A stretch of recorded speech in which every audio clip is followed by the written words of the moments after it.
नमस्कार। रउआ लोग जुड़ चुकल बानी भोजपुरिया निवेश मंत्रा चैनल पे। आज के वीडियो बहुत ही इंटरेस्टिंग होके जा रहल बा, तो रउआ लोग वीडियो के अंत तक बनल रहें। तो चलिए टॉपिक पे चलल जाओ। यहाँ दू गो चीज़ समझे वाला बा।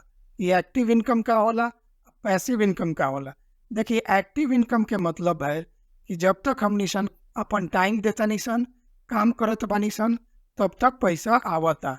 जैसे टाइम देहल काम कईल बंद करेम सन, पैसा आवल बंद हो जाई। एमे रउआ मेहनत और समय के बदले पैसा कमाइल जाला, जैसे कि हर तरह के नौकरी, स्वरोजगार आदि। अब आवल जा पैसिव इनकम पर। पैसिव इनकम आय के उ स्रोत होला जवना से हमनिशन के लगातार काम करे के ना पड़ेला। बस एक बार अपन दिमाग, पैसा और मेहनत लगा के आय के एगो स्रोत खड़ा कर देवे निशन। एमे अपेक्षाकृत कम प्रयास और कम मेहनत की जरूरत रहेला।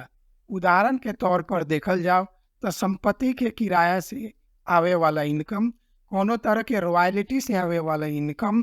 रॉयल्टी के मतलब भइल कि मान ले कि कोनो लेखक बा आ उ एक बार 3-4 महीना मेहनत करके कोनो किताब लिख देलक, तो जब तक किताब बिकत रही ओकरा पैसा मिलत रही।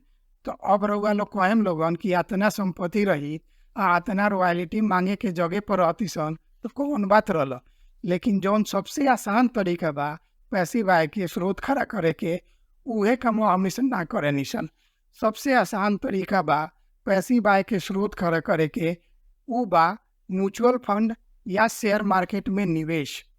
एक बार जानकारी लेके अपन जोखिम क्षमता एवं समय सीमा के आधार पर फंड चुन ली, पैसा लगा दी।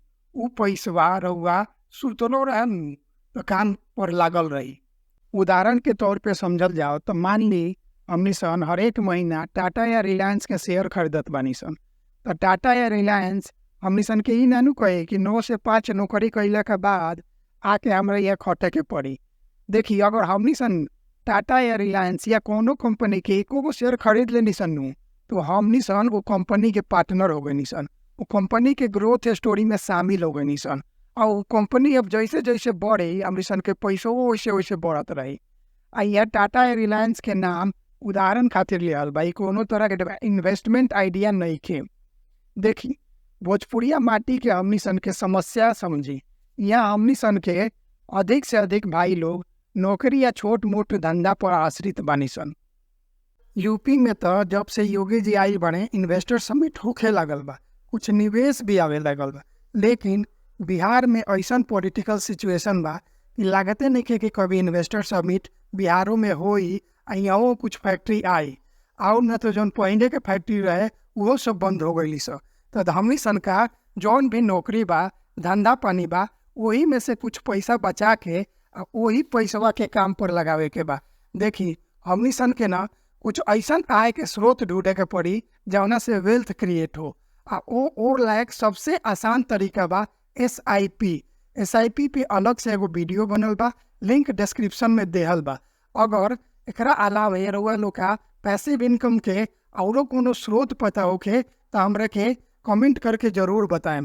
और आज हम वीडियो का अंत में ये वीडियो के लाइक, शेयर और सब्सक्राइब करे के ना कहें। आज हम भोजपुरिया माटी के लइका सियान बूढ़ जवान सबे से हाथ जोड़ के विनती करतानी कि रउआ लोगन कम से कम पैसिव आय के एगो स्रोत ढूंढे के जरूर कोशिश करी। धन्यवाद।